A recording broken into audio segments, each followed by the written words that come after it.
उनको पूछो भाई क्या पी रहे हो, कहते हैं जी सॉफ्ट ड्रिंक पी रहे हैं। क्या मिलाया हुआ है इसमें मालूम नहीं, पी रहे हैं। लेकिन बहुत लोगों को मैं पूछता हूँ कुछ मजा आता है, कहते नहीं मजा नहीं आता, नाक में जलन होती है, गले में जलन होती है, खट्टी डकारें आती है, आंख में से आंसू निकलते हैं। फिर पीते क्यों? वो कहते हैं इसलिए पीते हैं। आमिर खान कहता है, आमिर खान को पूछ लो वो पीता है क्या? वो नहीं पीता। आमिर खान को एक बार मैंने पूछा था ईमेल से, क्या तुम कोका कोला पीते हो? वो कहता मैं नहीं पीता क्योंकि ये पीने लायक नहीं है। तो पेप्सी कोला का एसिडिटी मैंने चेक किया, पीएच मीटर मैंने लाया और वो डिजिटल पीएच मीटर लाया ताकि वैल्यू एक्यूरेट आए। डिजिटल पीएच मीटर को जब पेप्सी में डाला तो पीएच वैल्यू आया 2.4, 2.4। आपको मालूम है कंसंट्रेटेड हाइड्रोक्लोरिक एसिड का ये पीएच वैल्यू है 2.4। जिस एसिड से आप लेट्रिन साफ करते हैं ना, संडास, उसका पीएच वैल्यू है 2.4 और वही पेप्सी का पीएच वैल्यू है 2.4। फिर मुझे समझ में आया कि 2.4 पीएच अगर एसिड का है जिससे हम टॉयलेट साफ कर सकते हैं, वही पेप्सी कोक का है, तो पेप्सी कोक से भी टॉयलेट साफ होना चाहिए। और करके देखा, झकाझक साफ। उस दिन से हम लोगों ने एक विज्ञापन शुरू किया, ठंडा मतलब टॉयलेट। सॉफ्ट ड्रिंक बिजनेस में अमेरिका की दो कंपनी आए हैं, पेप्सी कोला, कोका कोला। दोनों मार्केट में 14 साल से जहर बेच रहे हैं, ये सिद्ध हो गया।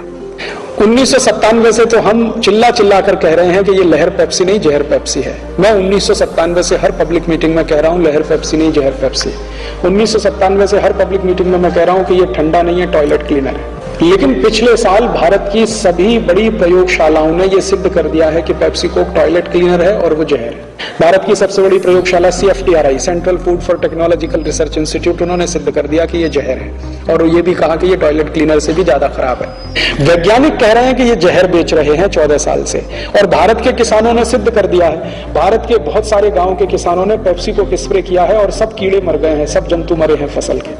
उन्होंने सिद्ध कर दिया कि ये पेस्टिसाइड है, पेप्सी कोक नहीं है, सॉफ्ट ड्रिंक नहीं है। ये सब कुछ सिद्ध हो जाने के बावजूद गवर्नमेंट ऑफ इंडिया की ताकत नहीं है कि पेप्सी कोक का लाइसेंस कैंसिल करे। कई वैज्ञानिकों ने परीक्षण किया है बंदरों पर। आप जानते हैं बंदर मनुष्य के नजदीक होता है, तो बंदरों को पेप्सी पिला के देखा गया, वो पीते नहीं है। जबरदस्ती बंदर को पेप्सी डाला गया इंट्रावीनस इंजेक्शन की मदद से उसके ब्लड में, तो 1.5 से 2 घंटे में पेप्सी डालने के बाद बंदरों की मौत हो गई। बंदर के बारे में कहा जाता है कि जल्दी बीमार नहीं पड़ता, जल्दी मरता नहीं है, उसका ब्लड जो है ना दुनिया में आइडियल माना जाता है, इसलिए आदमी के ब्लड का कंपैरिजन बंदर के ब्लड के साथ किया जाता है। लेकिन पेप्सी कोक पिला दो तो उसका ब्लड भी खराब हो जाता है। इतना खतरनाक पेप्सी कोक है और हमारे देश के पढ़े लिखे लोग इसको बेस्ट क्वालिटी कहकर पी रहे हैं।